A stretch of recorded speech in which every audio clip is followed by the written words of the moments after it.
What's up, everybody? Trinity here. Welcome back to the channel where today I am talking about and reviewing She-Hulk Episode 4, Is This Not Magic? And I'll tell you, after watching this episode, it'll be a miracle if this season ends and this show ends up being any good. Now, that being said, I don't think this show is completely terrible either. I think there are some people out there who are there's probably still some people out there griping and bitching about this show, about it being woke and all this kind of stuff, which you know what, like, honestly, I wouldn't say I don't believe that couldn't be further from the truth, but I would say that I don't think this show is really woke. I would say that it's got some feminism slapped in there with some slapsticky, I guess, supposed to be comedy.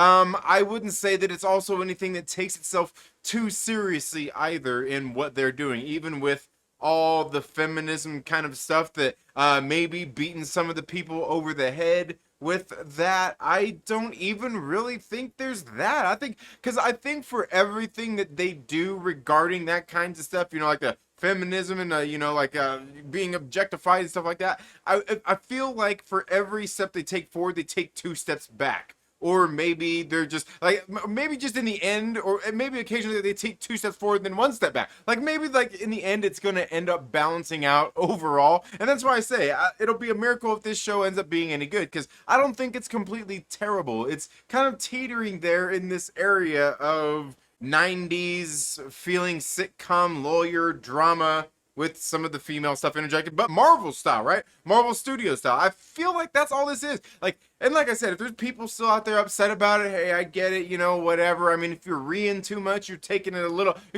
too far if there's a little too much I would say. But I wouldn't say that people out there who have objections to the show and don't like what's going on are necessarily in the wrong about anything, because I think there's certainly things about this show that are good and some that are bad. And certainly I get like this show not floating anybody's boat, because like for me it's really kind of like like I said, it's not terrible, it's not great, it's just there, it exists. And I know one of the things a lot of people, you know, like with regards to the show, and especially even some of the stuff here in Phase 4, is kind of this silliness, you know, not too much seriousness going on here. But I also feel like they're kind of doing that because I feel like, in a sense, like everything's going to be kind of silly, slapsticky, you know, like humorous kind of stuff. And I say here, like, it's in the eye of the beholder, but some of that kind of stuff they're doing here in these series, in these shows, that's kind of more lighthearted, not taking it serious. After the events of Endgame, I kind of feel like, you know, the world is back. Everybody's kind of happy. Everybody's kind of healing. They're kind of in this trauma spot, and everything's like, it's kind of, you know, like like you break your arm or something, and you're still sitting there laughing even though it hurts. You know, like trust me. Like, anyway, but the point being is that it's kind of there. Like there's a lot going on, and I feel like at some point a lot of serious shit is going to happen to really kind of slap the tone around from being silly and fun to being more serious. Like, it almost reminds me of in Shang-Chi, where they're there on the bus and everything's going good until like everything's just like kind of a scuffle until homeboy takes and slams Aquafina's face into the seat, and that's when shit really got serious. I feel like it's gonna be something like that. Like, it's all of a sudden just gonna flip and be serious. And I don't know, like, I get the complaints, the discontent that people may have with the show, believing like this show definitely isn't for me. Like, I'm just having fun with it as much as I can, I guess. I'm not taking this show too seriously, because I think there's gonna be, like I said, at some point something's gonna come in there serious. And obviously in this episode as well, we've got, you know, like there's more info dump kind of stuff here as well. You know, we're dealing with Wong. We're dealing with what was his name? It's not Danny Blaze. I almost said Johnny Blaze, but it's Danny Ketch and Johnny Blaze. No, I'm kidding. I don't think it really has anything to do with this. These guys, like, those guys didn't know magic or anything that I know of from the comic books. But also, there definitely is hints to, well, they actually even mentioned the Goblin King, which I believe is was a character in the comics as well. Just kind of like I don't know. I googled it real quick just to see, and there was somebody out there called the Goblin King. But you also think about the Goblin Queen. But then there's also just the fact that we're dealing with possibly Mephisto here being revealed finally. I mean, I would say the things that Madison says. Madison King. Madison is with 2 N's, 1 Y, but it's not where you think. It was great too. They got the actress who came in and played that played Madison. Like they got her to come in and do that. What was her name? Off of the 40-year-old virgin. Remember she came in? Yeah, Judd Apatow's wife. She came in and she was like the drunk party chick. Like that. Like this chick came in and did a good job. Although the whole thing with Wong is like, what's going on here? Wong, what are you doing? Like hanging out with this? I don't know. Wong's just hanging out with this lush watching The Sopranos, and she's spoiling everything, and she's his witness, and that's the other thing too. Like, you know, like the writers talking about they don't know how to write lawyer dramas and all stuff. It's like pretty obvious when you get into the show, because like I don't know, I'm no lawyer myself. I don't know much about proceedings, but like when they bring in this Madison chick in for Wong's thing, like I don't think you just bring in witnesses like that haven't been questioned or cross-examined or whatever. Like I don't think you just bring in surprise witnesses. Like I think in most cases, like the defense typically would be like, hey, you know, like we need a chance to investigate, see what's going on, so we can, you know, ask this person questions, see what they know, so we can kind of build our case off of that. Like I could be wrong, but I don't know. You let me know down in the comments below. Maybe you're no lawyer either, and you probably shouldn't be answering. But just some of those things, like where it becomes pretty obvious these writers obviously don't know much about courtrooms or being a courtroom drama and all. Like they admitted it, and it seems like it's pretty obvious because even Jen herself makes some pretty obvious mistakes and stuff in here. It's like well, like why, like this, like I wouldn't say that she's an incompetent lawyer, but I would certainly be questioning what this is, like the lawyer. Like come on. Again, I mean, we got, you know, more Easter egg, like I said, Mephisto in here and just other different things going on here. Wong, it's just kind of weird. Now, one thing I will say is there's this part where Jen is going out, and that's the other thing. She's going out on dates, and that's kind of the stuff with the feminism thing, like where she has to end up giving in to being She-Hulk to even get a date, and she gives into that, and then like I was wondering, are we gonna hear people about the whole scene where she's there with the guy and she goes on the date and she takes him home, and then the next day he wakes up and he's not that into it. He's like, ugh. Like, are we going to hear people get all upset just like they did about Wonder Woman 1984? Where they're going to be like, ooh, was that consensual sex? Did she essentially, you know, right?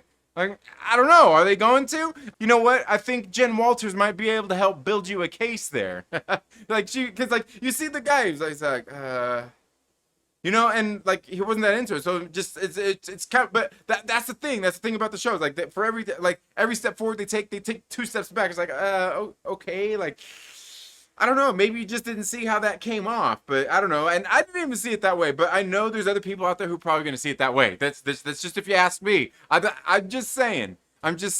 But also, while she was out on the date, she was out on this date. And there was the guy there asking about her skin, about super speed and all that stuff. That was the fanboy before he went on the date. Now, I feel like this actor here, his name is John Bass, I believe. I've seen him before, and just seeing the way when the credits came out at the end of the show, just seeing whose names the actors who he came before higher up on the list. I mean, you got to think about the fact that the actor who played Danny Blaze in the show had a way bigger part than this guy did, that was playing this creepy guy on the date, but his name came afterward in the credits. And I think that's because you don't get a guy like John Bass, and he hasn't been in a lot of movies, but when I seen his face, I recognized him, and I'm like, I don't know. Like, I feel like you don't get an actor like that, this guy like that, and put him in this show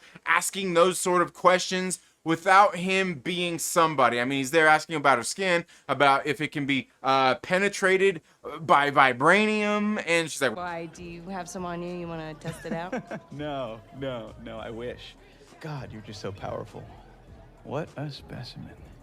The whole thing is in there, like, this guy is somebody. Now, I'm not sure who he is, But I mean, I could probably take some guesses. I mean, who's he working for, whatnot. But just like there's some very questionable stuff there. Like I said, when you get a guy like John Bass here, you may recognize him from Baywatch. He was in the Baywatch movie, and I'm pretty sure I've seen him in other stuff. I just can't remember right off the top of my head. But I definitely know this actor, and seeing him in here, I'm kind of like, I don't feel like you put this guy in here without him being being somebody. I feel like because I don't feel like he's just a nobody. They just toss in there like, hey, we just gave this guy a role, you know. Just like I feel like he's probably maybe not a super significant character, but somebody of significance. But that's just if you ask me. I don't know. Let me know what you think down in the comments below. You probably didn't even recognize it. You probably, who the hell is John Bass? It was the creepy guy with the curly hair that was asking her about the.